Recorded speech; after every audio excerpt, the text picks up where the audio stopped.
Le spectacle commence dans les airs avec les 9 alphajettes de la patrouille de France qui fête ses 70 ans. Le ciel de Paris se retrouve coloré en bleu, blanc et rouge. 3 rafales de l'Indian Air Force transpercent le ciel. Ils sont là pour saluer les 25 ans du partenariat stratégique entre la France et l'Inde. Au sol, l'infanterie du Pendjab ouvre fièrement la marche. Sur la prestigieuse avenue des Champs-Élysées, le même régiment avait combattu aux côtés des Alliés lors de la Première Guerre mondiale. Les militaires reçoivent le salut de leur Premier ministre, invité d'honneur de ce 14 juillet.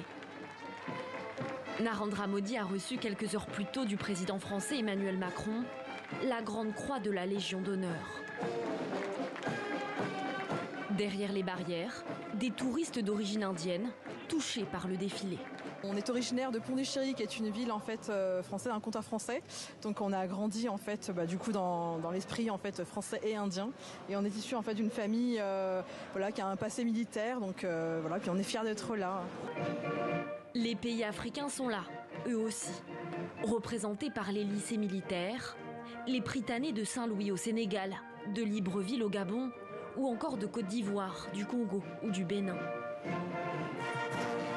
La Légion étrangère clôt la marche à cause de son rythme plus lent, 88 pas à la minute. Ces soldats sont habillés de tabliers et équipés de haches, les symboles du soldat bâtisseur. Vient le tour des blindés et des chars Leclerc, actuellement en action en Ukraine, un rappel que la guerre est de retour en Europe. Et puis ce moment fort, bien chère maman, la lecture d'une lettre du résistant français Jean Moulin à sa famille. J'ai vu bien des misères humaines. Mon réconfort a été de voir bien des dévouements obscurs. Des mots pour valoriser la mémoire et l'histoire de la résistance. Justement, le slogan de ce défilé était « Nos forces morales », en référence à la résilience, au courage et à l'engagement.